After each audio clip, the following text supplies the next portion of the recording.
खूप स्वप्न होतं, कारण माझ्या आईला डॉक्टर बनायचं होतं, पण ती बनली नाही. म्हणून तिला असं वाटायचं की माझ्या मुलीने तरी डॉक्टर व्हावं. पण असो, जसं सरांनी सांगितलं तसं कुठे ना कुठे त्याच्यातून सेवा मार्ग शोधून काढलेला.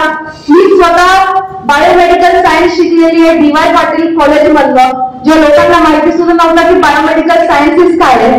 त्याच्यानंतर थोडासा अभ्यास करून जसं सरांनी सांगितलं आपण फोकस राहिलं तर आपण काही करू शकतो. फोकस जाऊन अभ्यास करून मी परदेशी गेली. मी लंडन मधलं master in stem cell technology केलं. त्याच्यानंतर सुद्धा मला असं वाटलं कुठे ना कुठे एज्युकेशन हे कधीच कमी पडत नाही. मी UK वरनं US ला गेली. न्यूयॉर्क मध्ये जाऊन मास्टर म्हणजे health care in public administration केलं.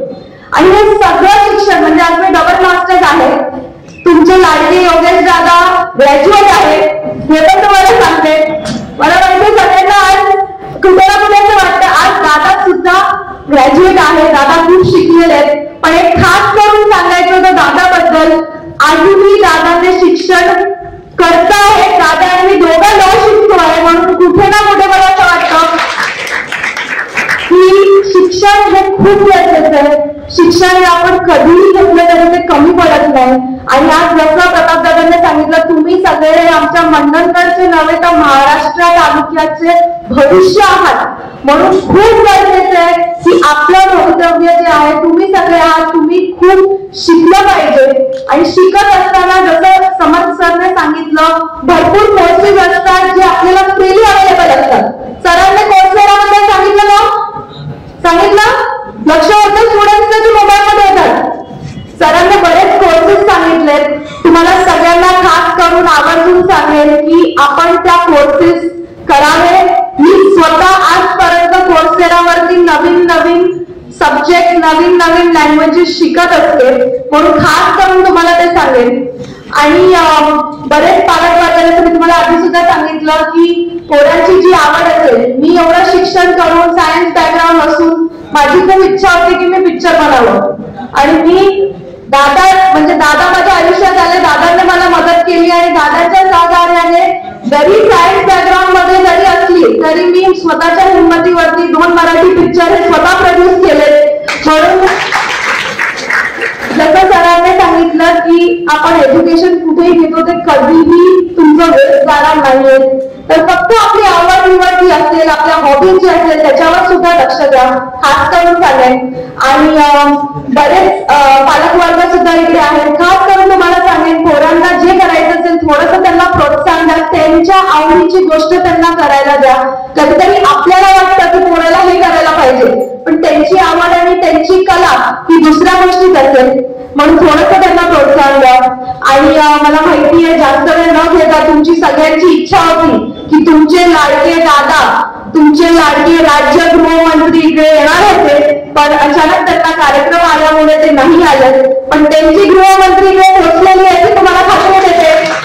म्हणून आणि जाता जाता शेवटमध्ये तुम्हाला शब्द देऊन जाते की आपल्या पोरांना शेवटी बघा, आज योगेश दादा फक्त दापोली मतदारसंघाचे आमदार नव्हे नामदार झालेत. आणि फक्त तुमच्या प्रेमाने तुमच्या मताने झालेत. तर मी तुम्हाला शब्द देते, आम्ही भले तुमच्यापेक्षा खूप लहान असो, पण हे मंडणगड तालुका, हे दापोली मतदारसंघ हे आमचं कुटुंब आहे. आणि या कुटुंबातला दरेक विद्यार्थी, दरेक पोरगा हे आमच्या पोरासारखे. म्हणून त्यांना शिक्षणाला कुठलीही गोष्ट कमी पडू देणार नाही, हा शब्द मी तुम्हाला इकडे देते. खास करून जसं सरांनी, समर्थ सरांनी तुम्हाला नंबर दिलाय बघा, कसं होतं, हेच समर्थ सरांनी जर क्लास घेतला असता आणि त्याला फी लावली असती तर तुम्ही फी देऊन गेला असता. पण आज तुम्हाला शिवसेना पदाधिकारीने हा कार्यक्रम मोफत मध्ये इकडे आणून दिलाय. म्हणून नक्कीच तुम्ही समर्थ सरांना कॉन्टॅक्ट करा. तुम्हाला जे काही डाऊट्स असतील त्यांना विचारा.